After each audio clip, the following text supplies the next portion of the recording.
যুক্তরাষ্ট্রের president Donald Trump কঠোর অভিবাসন নীতি গ্রহণের পর দেশটি থেকে কমপক্ষে ৩১ জন বাংলাদেশিকে এখন পর্যন্ত ফেরত পাঠানো হয়েছে। গত ফেব্রুয়ারি থেকেই ট্রাম্প প্রশাসন অবৈধ অভিবাসীদের যুক্তরাষ্ট্র থেকে ফেরত পাঠানোর প্রচেষ্টা জোরদার করে।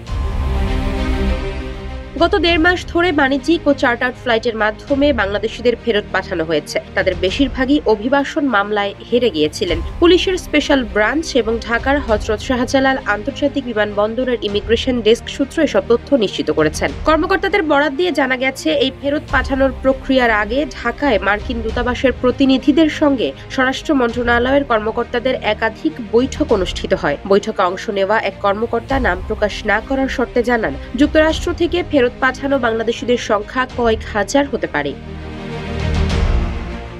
বাংলাদেশের প্রথম 5D AI ইনভার্টার যুক্ত সর্বোচ্চ বিদ্যুৎ সাশ্রয়ী যমুনা এয়ার কন্ডিশনার। বৈঠকে উপস্থিত কর্মকর্তারা জানান, মার্কিন দূতাবাসের কর্মকর্তারা অভিবাসন আইন কঠোরভাবে প্রয়োগের জন্য প্রেসিডেন্ট ট্রাম্পের প্রতিশ্রুতির কথা জানিয়েছেন এবং জোর দিয়ে বলেছেন, এই ব্যবস্থা কার্যকরভাবে বাস্তবায়নের জন্য অংশীদার দেশগুলোর সহযোগিতা অত্যন্ত গুরুত্বপূর্ণ।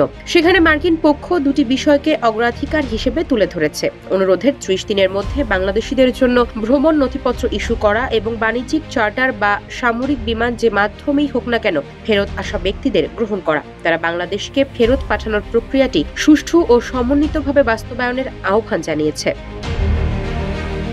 জানা গেছে, কূটনৈতিক প্রচেষ্টা এবং আন্তর্জাতিক উদ্বেগের কারণে অন্যান্য কিছু দেশের নাগরিকদের মতো বাংলাদেশি যারা ফেরত এসেছেন তাদের হাতে হাতকড়া পরানো হয়নি। ফেরত পাঠানোর প্রক্রিয়ায় যুক্তরাষ্ট্র কর্তৃপক্ষ প্রথমে যে কোনো অনিয়মিত বাংলাদেশিকে শনাক্ত করার পর ওয়াশিংটনে বাংলাদেশ দূতাবাসকে আনুষ্ঠানিকভাবে জানায়। এরপর বাংলাদেশ বিষয়টি ঢাকায় জানায় এবং এসবি ফেরত পাঠানো ব্যক্তির পরিচয় যাচাই করে বিমানবন্দরে তাকে গ্রহণ ও নিবন্ধন করে।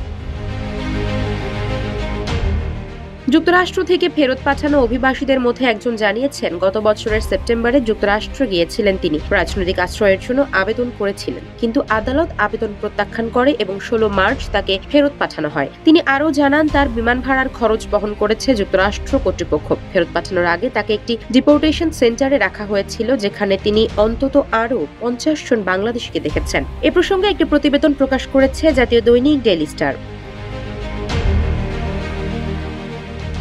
এদিকে নিউ ইয়র্কে বসবাসকারী একজন বাংলাদেশি জানান, যুক্তরাষ্ট্রে বসবাসরত বাংলাদেশিদের মধ্যে আতঙ্ক ও অনিশ্চয়তা দিন দিন বাড়ছে। তিনি বলেন, অনেকেই খুব জরুরি প্রয়োজন না হলে বাইরে বের হচ্ছেন না। কেউ কেউ মাসের পর মাস স্থানীয় বাজারেও যাচ্ছেন না। তিনি আরো বলেন, যদিও বৈধ কাগজপত্র যাদের আছে তারা কোনো সমস্যার মুখোমুখি হচ্ছেন না, তবে পুরো কমিউনিটির মধ্যে উদ্বেগ রয়েছে। আফসারা নাজ, নিউজ ডেস্ক, ইত্তেফাক।